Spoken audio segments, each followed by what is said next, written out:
Hi everyone, good evening. कैसे हैं आप लोग?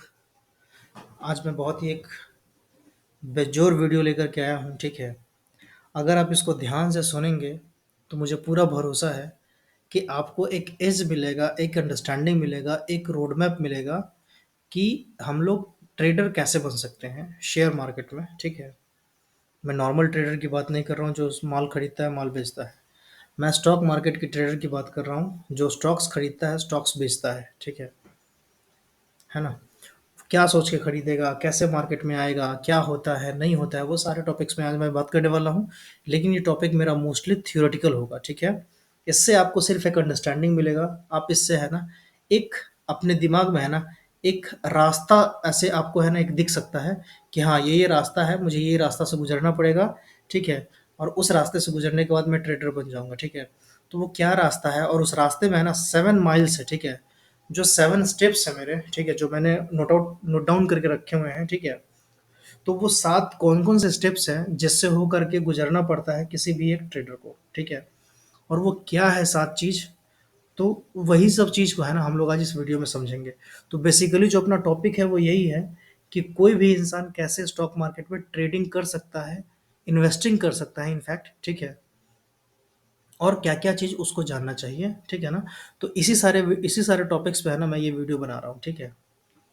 तो ये भी है ना उनके लिए ही वीडियो है जो लोग एकदम बिल्कुल बिगिनर हैं, जिनका एक्सपीरियंस हो चुका है साल भर, 6 महीना, 2 साल, 4 साल। ठीक है, ये उनके लिए तो बिल्कुल भी नहीं है। अगर आप एक्सपीरियंस्ड है, इवन अगर आप साल भर से ट्रेड कर रहे हैं, तो फिर ये आपके लिए वीडियो नहीं है। आप अपना टाइम वेस्ट नहीं कीजिए, आप कोई और वीडियो देखिए फिलहाल। ठीक है, अभी मैं ये सिर्फ और सिर्फ बिगिनर्स के लिए बना रहा हूँ कि जो कोई बिगिनर्स है उसको अगर स्टॉक मार्केट में आना है। ठीक है, तो वो कौन कौन से 7 पॉइंट्स है ना, जो मुझे लगता है कि ये सब तो मतलब एक ट्रेडर को आना ही चाहिए, जानना ही चाहिए। ठीक है, और यही एक रास्ता है और यही एक रोड मैप होगा ऐसा कुछ। ठीक है, तो वही सारे टॉपिक्स पे मैं बात करता हूँ। तो चलिए बिना कुछ समय गंवाए सीधा हम लोग बात करते हैं कि पहला टॉपिक क्या है। ठीक है ना? तो जो पहला टॉपिक है वो है मेरे समझ से लर्न। ठीक है, लर्न द बेसिक्स। ठीक है जी, ये हो गया हमारा पहला टॉपिक। ठीक है, जब आप मार्केट में आते हैं, ठीक है, और जब आप सोचते हैं कि मुझे ट्रेडिंग करना है या मार्केट में जो भी चीज़ होता है जिससे मार्केट से कैसे पैसा बनाना है। ठीक है, अगर ये सब चीज़ आपको सीखना है तो आपके दिमाग में है ना एक चीज़ आना चाहिए सबसे पहले। वो क्या होता है? बेसिक्स। ठीक है, कि मार्केट का बेसिक्स क्या है। अब बेसिक्स के अंदर क्या क्या आ जाएगा? बेसिक्स के अंदर आ जाएगा बेसिक नोमेनक्लेचर। ठीक है, कि हम लोग क्या क्या है ना शेयर मार्केट में बात करते हैं। जैसे बहुत लोग बोलते हैं कॉल पुट सी पी। ठीक है, माल खरीद लिया माल बेच दिया। ठीक है, ऑप्शन चेन, है ना, day trading, investing, swing trading, है ना। तो ये जो सारे टर्म्स है ना ये सब कुछ आपको पता होना चाहिए। ठीक है, उसके बाद स्टॉक मार्केट क्या होता है, ट्रेडिंग क्या होता है, इन्वेस्टिंग क्या होता है ना। तो ये सारा कुछ है ना आपको पता होना चाहिए। यानी कहने का मतलब है कि बेसिक्स आपको पता होना चाहिए। चार्ट क्या होता है, कैंडल्स क्या होता है, पैटर्न क्या होता है ना, बुलिश पैटर्न क्या होता है। ठीक है, तो ये सारा कुछ आपके ध्यान में होना चाहिए, है ना। तो कहने का जो मतलब है वो यही है कि आपको सबसे पहले तो बेसिक समझना पड़ेगा कि भाई नोमेनक्लेचर है क्या। अगर आप हिंदी लिखना सीखते हैं या इंग्लिश पढ़ना शुरू करते हैं तो आपको सबसे पहले ABCD सीखना होता है, उसका वर्णमाला। ठीक है, तो वैसे ही है ना स्टॉक मार्केट का भी एक वर्णमाला है। ठीक है, वो भी आपको बेसिक बेसिक चीज़ है ना आपको समझना पड़ेगा। जैसे वो मैं अभी कुछ देर पहले बताया है कि कॉल क्या होता है, पुट क्या होता है, सी क्या होता है, पी क्या होता है, मूविंग एवरेज क्या होता है, इंडिकेटर क्या होता है, RSI क्या होता है, मैकडी क्या होता है। ठीक है, बोलिंजर बैंड क्या होता है, फिबोनाची क्या होता है ना, गोल्डन रेशियो क्या होता है। ठीक है, गोल्डन क्रॉसओवर क्या होता है। तो ये सब जो बेसिक चीज़ है ना ये सब आपको समझना पड़ेगा। ठीक है, और इस बेसिक्स पे है ना मैं एक वीडियो लेकर के आऊँगा बहुत जल्दी। वो वीडियो बहुत मतलब बहुत लोगों के लिए बहुत अच्छा रहेगा। जो लोग जानते हैं, जो लोग 1-2 साल से ट्रेड भी कर रहे हैं ना, शायद उनको भी है ना वो सारा उतना बेसिक्स नहीं पता होगा। वैसा कुछ मैं ऐसा एक वीडियो लेकर के आने वाला हूँ। ठीक है, तो जो कहने वाली बात हो गई पहला पॉइंट कि अपने को है ना बेसिक्स पता होना चाहिए। ठीक है, कि जो भी चीज़ हम कर रहे हैं उसका अपने को बेसिक्स पता होना चाहिए। ठीक है, अब हम लोग दूसरा पॉइंट देखते हैं कि दूसरा पॉइंट क्या है। दूसरा पॉइंट है कि अपने पास है ना एक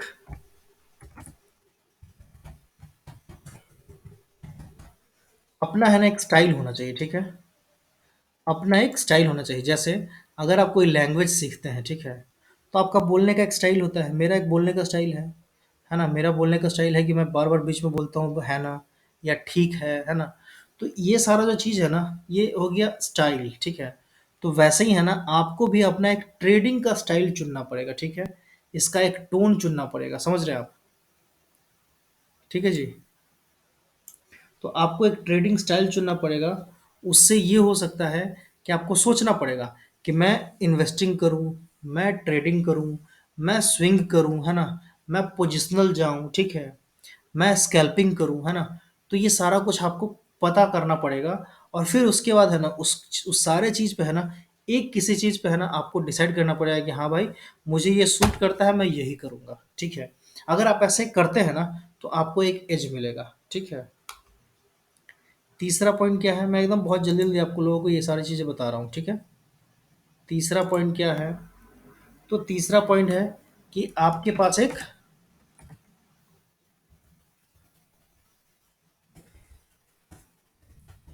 डीमैट अकाउंट होना चाहिए, ठीक है? आपके पास क्या होना चाहिए? एक डीमैट अकाउंट होना चाहिए।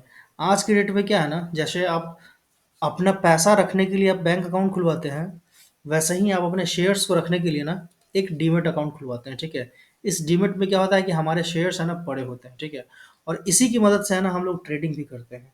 जैसे एक आम बिजनेसमैन बैंक से पैसा का आना जाना करता है ना, मतलब पैसा का जो ट्रांजेक्शन करता है ना, तो उसको हम लोग आम बोलचाल में मनी ट्रांजेक्शन कहते हैं, ठीक है? और शेयर मार्केट में क्या होता है कि जो आप यहाँ पे जो ट्रांजेक्शन करते हैं ना, उसको हम लोग ट्रेडिंग कहते हैं, बाइंग सेलिंग कहते हैं, ठीक है? और इसको हम लोग है ना डीमैट अकाउंट के थ्रू करते हैं, ठीक है? तो इसके लिए जो मैंडेटरी है, जो बेसिक है, वो है आपके पास एक डीमैट अकाउंट होना चाहिए, ठीक है? तो डिस्क्रिप्शन में आपको लिंक मिल जाएगा एंजल वन का और ज़ीरोधा का, ठीक है? तीसरा कोई मुझे पसंद नहीं आता है, जबकि मेरा ऑलमोस्ट सारे ब्रोकर में अकाउंट है, ठीक है? लेकिन जो मुझे ज़ीरोधा और एंजल वन पसंद आता है, वैसा मुझे कोई पसंद आता नहीं है। तो इसीलिए डीमैट में आपको डिस्क्रिप्शन डिस्क्रिप्शन में आपको लिंक मिल जाएगा डीमैट अकाउंट का। एंजल वन का भी है, ज़ीरोधा का भी है। ज़ीरोधा शायद 100 या 200 रुपये लेता है और एंजल वन फ्री में अकाउंट खोलता है, ठीक है? तो आप चाहें तो आप वहाँ से खुलवा सकते हैं, ठीक है? उसके बाद फोर्थ पॉइंट क्या कहता है? फोर्थ पॉइंट बोलता है कि आपको एक ट्रेडिंग प्लान डेवलप करना पड़ेगा, ठीक है? समझ गए? ये ट्रेडिंग प्लान क्या होता है? हम्म, तो ये ट्रेडिंग प्लान है ना, वही होता है जिससे आप अपना मतलब कुछ रूल्स आप रखेंगे, ठीक है ना? जिसके बेस पे आप डिसीजन लेंगे, ठीक है? जैसे आपका एंट्री कब होगा, आपका एग्जिट कब होगा, है ना? आपका क्या रिस्क मैनेजमेंट है, क्या ट्रेड का साइजिंग है, ठीक है? ये सब आपके है ना वो ट्रेडिंग प्लान में रहेगा। मतलब कि आपको ट्रेड लेने से पहले है ना आपके पास पूरा प्लान होना चाहिए, ठीक है?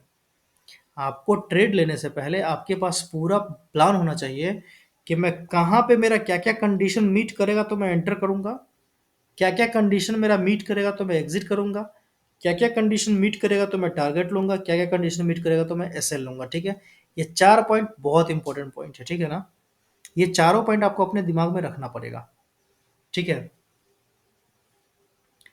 क्या रिस्क है, कितना रिस्क है ना? आप देखिए, ट्रेडिंग में ना 2 चीज़ बहुत इम्पोर्टेंस रखता है। आपका पोजीशन साइज़िंग और आपका रिस्क मैनेजमेंट, ठीक है? पोजीशन साइज़िंग का मतलब हो गया कि मैं कितना क्वांटिटी बाय करता हूँ, ठीक है? रिस्क मैनेजमेंट का हो गया कि मैं अगर कोई क्वांटिटी बाय कर रहा हूँ, तो उस पूरे क्वांटिटी पे मेरा ओवरऑल लॉस कितना हो सकता है, ठीक है? ये 2 चीज़ होता है शॉर्ट में, ठीक है? इस पे बहुत लंबा मतलब बोला जा सकता है, ठीक है ना? लेकिन मैं झूठ-मूठ के बोर नहीं करूँगा, आपको एक लाइन में बता दिया कि पोजीशन साइज़िंग और रिस्क मैनेजमेंट आपको आना ही आना चाहिए, अगर आप शेयर मार्केट में जा रहे हैं तो। ये इसका हार्ट बीट है, ठीक है? अगर ये हार्ट बीट आपका ज़्यादा तेज़ चलने लग जाएगा या ज़्यादा धीरे चलने लग जाएगा तो आपके लिए दिक्कत है, ठीक है ना? तो ये आपको परफेक्ट रखना पड़ेगा, तभी आप यहाँ पे स्मूथली काम कर सकते हैं। ठीक है, तो ये हो गया अपना चौथा पॉइंट। ठीक है, अब हमारा पांचवा पॉइंट क्या है? पांचवा पॉइंट है अपना, अरे यार,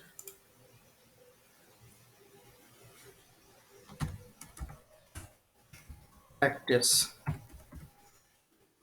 ठीक है, पांचवा पॉइंट क्या है कि अपने को प्रैक्टिस करना है। प्रैक्टिस कैसे करना है? तो प्रैक्टिस हम डेमो अकाउंट पे करेंगे। ठीक है, डेमो अकाउंट क्या होता है? डेमो अकाउंट होता है ना कि जैसे आपका नियोटा करके है एक ऐप, ठीक है, एक नियो स्टॉक करके है ना, उसको पेपर ट्रेडिंग बोलते हैं, सिंपल। ठीक है, पेपर या तो आप ऐप पे कर सकते हैं या फिर आप इस पेपर ट्रेड पे भी कर सकते हैं। जैसे आपको, अगर आपने कोई अपना ट्रेडिंग स्टाइल चूज किया हुआ है, ठीक है, उसके हिसाब से आपको लग रहा है, सॉरी, आपका जो कोई ट्रेडिंग प्लान है उसके हिसाब से अगर आपको लग रहा है, आपका जो स्ट्रैटेजी है उसके हिसाब से आपको लग रहा है कि यहाँ पे एंट्री मेरा बनता है, ठीक है, तो आप वो एंट्री करेंगे पेपर पे, आप प्राइस लिख लेंगे कि जब भी मेरा एंट्री वाला सारा क्राइटेरिया मीट हो गया होगा तो मैं यहाँ पे एंट्री करूंगा। तो उस वक्त आप अपना प्राइस लिख लेंगे, ठीक है, टाइमिंग लिख लेंगे, है ना, और क्या देख करके आपने ट्रेड लिया है वो लिख लेंगे, ठीक है, और उसके बाद हम उसको थोड़ी देर तक देखेंगे, और फिर वहां पे आपको तब तक रुके रहना है जब तक आपका एसएल हो ना हो जाए, जब तक आपका टारगेट ना हिट हो जाए। ठीक है, इन दोनों में से कुछ ना कुछ एक हिट होना चाहिए, बीच में हम नहीं निकलेंगे। अगर आप बीच में निकलेंगे तो काम खराब हो जाएगा। ठीक है, तो बीच में नहीं निकलना है। और अगर आप शुरू करना चाहते हैं रियली, ठीक है, तो आपको पोजीशन साइजिंग, रिस्क मैनेजमेंट और एसएल और टारगेट, ये चार चीज को है ना एकदम अपने खून में डाल लेना पड़ेगा। ठीक है, क्योंकि आप बहुत कुछ सीख जाएंगे ना, अगर ऐसे आप बीच में घुस जाएंगे, बीच में निकल जाएंगे, तो आपको मतलब फायदा नहीं होगा। ठीक है ना, आप ओवरऑल लॉस में ही रहेंगे। ठीक है, तो पोजीशन साइजिंग, रिस्क मैनेजमेंट, और क्या बोला? पोजीशन साइजिंग, रिस्क मैनेजमेंट, और दो पॉइंट बोला था अभी, है ना, वो अभी कुछ देर पहले बोला था, वो आप समझ जाएंगे। ठीक है, मैं मेरे दिमाग से पता नहीं कैसे उतर गया। ठीक है, तो हम लोग ये डेमो प्लान में, सॉरी, डेमो अकाउंट में ये हम लोग देख लेंगे। ठीक है, पेपर ट्रेडिंग में भी हम लोग ये सब कर सकते हैं। ठीक है, और बहुत सारा ब्रोकर है ना, जैसे आपको बताया ही मैंने कि नियोटा हो गया, नियो स्टॉक हो गया, है ना, यहाँ पे आप जाकर के फ्री में अकाउंट खुलवा सकते हैं, कोई पैसा वैसा नहीं लगता है। ठीक है, और आप वहाँ पे ट्रेड ले सकते हैं। ठीक है, तो ये हो गया आपका फिफ्थ पॉइंट कि आपको प्रैक्टिस करना पड़ेगा।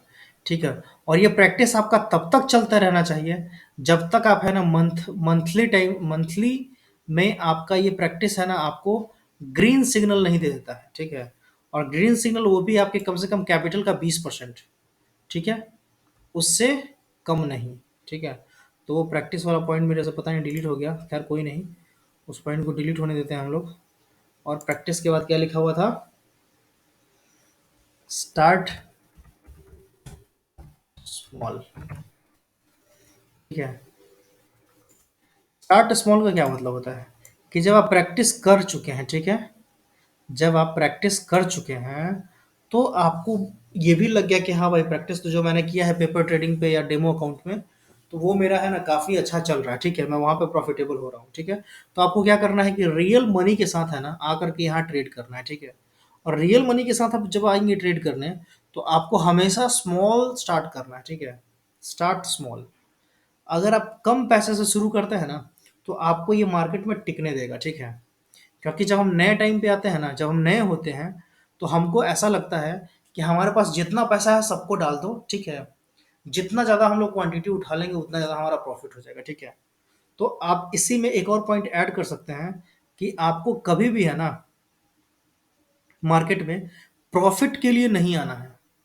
ये हमेशा ध्यान रखिए, कभी आपको मार्केट में प्रॉफिट के लिए नहीं आना है। एंड गोल आपका प्रॉफिट है, ठीक है, लेकिन आपको आज ये सोचना है कि मेरा लॉस लॉस आज नहीं होना चाहिए, बस। प्रॉफिट होगा वो बाई प्रोडक्ट रहेगा मेरा, लेकिन जो मेरा बाई डिफॉल्ट एम होना चाहिए वो होना चाहिए कि मुझे आज अपने पीएनएल में रेड नहीं रखना है, बस। ठीक है, और वो रेड अगर होगा भी तो वो कितना रेड होगा, ठीक है, ये आपको ध्यान रखना है। और हमेशा कम पैसे से शुरू करना है, तो ये हमेशा ध्यान रखना है कि कम पैसे से शुरू कीजिए और इसको लेकर के चलिए, है ना, फिर धीरे धीरे क्वांटिटी बढ़ेगी ना, क्या दिक्कत है, समझ गया? आपको जो करना है, आपको एफएनओ से स्टार्ट करना है कीजिए, कैश से स्टार्ट करना है कीजिए, ठीक है, कमोडिटी से स्टार्ट करना है कीजिए, करेंसी से स्टार्ट करना है कीजिए। आपको जो कुछ भी आता है ना, आप जिधर से भी चाहते हैं स्टार्ट करना, स्टार्ट कीजिए। कंडीशन क्या है कि आपको स्मॉल स्टार्ट करना है, ठीक है? एक बार में ये ना बहुत लंबा, बहुत चौड़ा है ना पोजीशन साइजिंग नहीं रखना है, क्योंकि वो एक दिन आपको प्रॉफिट तो देगा, लेकिन अगले दिन वो प्रॉफिट पूरा स्वाहा हो जाएगा, ठीक है? और ये मेरा पर्सनल एक्सपीरियंस है, मैं उस एक्सपीरियंस के बेस पे ये बता रहा हूँ। ये थ्योरेटिकल बात नहीं है, ये प्रैक्टिकल बात है, ठीक है? ये आप ध्यान में रखिए कि कभी भी अगर मार्केट में आना है, स्टार्ट करते हैं हम लोग, तो हमेशा स्टार्ट अ स्मॉल। कभी भी हम लोग बड़ा से स्टार्ट नहीं करेंगे। जिस दिन आप बड़ा से स्टार्ट करेंगे, और अगर आपका 1 साल नहीं हुआ है मार्केट में, ठीक है? और आप सोचते हैं कि आज मैं बहुत पैसा कमा लूँगा, तो आप मेरा यकीन मान लीजिए, कागज़ पे लिख करके अपने पर्स में डाल लीजिए रवीश कुमार के स्टाइल में, कि आपको आज नहीं तो कल वो जो आपने पैसा जो आज कमाया था ना, बड़े पोजीशन साइजिंग की वजह से, ठीक है? वो कल नहीं तो परसों, या आज नहीं तो कल वो जाएगा ही जाएगा। 110% कन्फर्म है, ठीक है? जो लोग ट्रेड करते हैं उनको पता होता है, ठीक है? तो कभी भी यहाँ पे ज़्यादा ओवर पोजीशन साइजिंग में नहीं आना है, ठीक है ना? और जो मेरा आखिरी पॉइंट है, वो ये है, मेरा माउस ठीक से चल ही नहीं रहा है।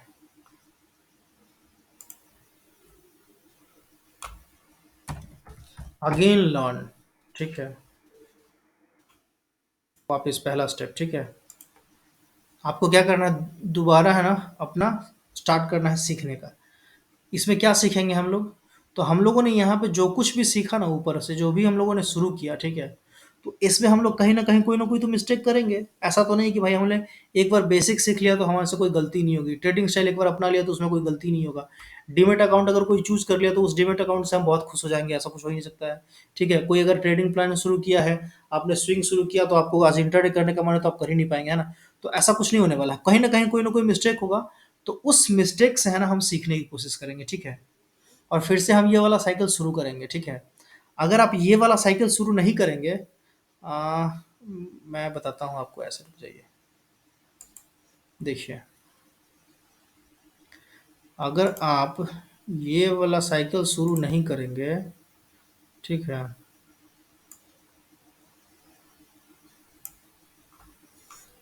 तो आपका क्या होगा ना, कि पैसे का है ना साइकिल शुरू हो जाएगा। पैसे का साइकिल शुरू होने से मतलब है, मैं एक बार इसको थोड़ा सा ड्रॉ करता हूँ ताकि मैं आपको अच्छे से बता पाऊँ। देखिए, ये अभी क्या है, ये अभी हम लोग सीखने के साइक ये हमारा एक सीखने का साइकिल है, ठीक है? ये जो साइकिल है अपना, ये सीखने का साइकिल है, ठीक है? अगर मैं यहाँ पे एरो डालना चाहूँ, तो यहाँ से यहाँ हो गया, यहाँ से फिर यहाँ हो गया, ठीक है? फिर एक एरो हम लोग क्या करेंगे, यहाँ से हम लोग यहाँ करेंगे, दूसरा एरो हम लोग क्या करेंगे, यहाँ से यहाँ करेंगे, ठीक है? तो ये जो साइकिल है ना अपना, ये सिर्फ सीखने का साइकिल है, ठीक है? और यहाँ पे हमारा लॉस बहुत कम हो रहा है, क्यों? क्योंकि हम लोगों ने स्टार्ट स्मॉल किया हुआ है।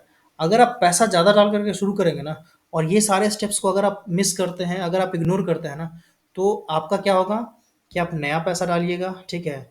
वो आपका जीरो होगा, फिर आप नया पैसा डालिएगा, फिर वो जीरो होगा, फिर नया पैसा डालिएगा, फिर वो जीरो होगा, फिर नया पैसा डालिएगा, तो वो एक साइकिल, एक अब अलग ही वो वाला साइकिल चलना शुरू हो जाएगा। तो अच्छा है कि हम पैसे का साइकिल ना चला करके हम इस लर्निंग का साइकिल चलाएं, ठीक है? तो ये आपको करना है ऐसे, ठीक है? और लास्ट में मैं आपको एक और बात बोलूंगा इस वीडियो को कंक्लूड करने के लिए, ठीक है? कि टाइम तो लगेगा भाई, है ना? रातों रात कुछ भी होता नहीं है। शेयर मार्केट से पैसा इतना आसानी से तो नहीं बनता है ना। It will take your time, it will take your effort, it will take your discipline. You will have to be in discipline. अगर आप डिसिप्लिन में नहीं रहेंगे तो काम गड़बड़ हो जाएगा, ठीक है? आपको सीखते रहना पड़ेगा, प्रैक्टिस करते रहना पड़ेगा, और हर एक कुछ भी नया चीज़ अगर आपको कुछ दिखता है ना, तो आपको उसको अडेप्ट भी करते रहना पड़ेगा, ठीक है? आप धीरे-धीरे आप अपने रास्ते पे बढ़ते जाएँगे, बढ़ते जाएँगे, बढ़ते जाएँगे, और जो भी आपका ड्रीम है ना, वो आप यकीन मानिए एक ना एक दिन पूरा ज़रूर होगा, ठीक है? तो विद दिस नोट मैं ये वीडियो ख़त्म करता हूँ। मिलते हैं हम लोग किसी और वीडियो में। Bye, take care, good night. और इस वीडियो के बाद है ना मैं एक बेसिक्स का वीडियो बनाने वाला हूँ, जिसमें है ना लोगों को जो बेसिक जो बातें होती है ना, जो नोमेनक्लेचर होता है, मैं उस पे एक वीडियो बनाता हूँ ताकि सब लोग है ना वो सारे चीज़ को सीख पाएँ, और शेयर मार्केट की भाषा को, शेयर मार्केट की लैंग्वेज को समझ पाए, ताकि कोई भी यूट्यूबर, मैं ही नहीं, कोई भी आपको अगर ये बात बोले तो आपको समझ में आए कि भाई वो बोल क्या रहा है, वो कहना क्या चाहता है। ठीक है जी, तो मिलते हैं हम लोग अगले वीडियो में। Bye, take care.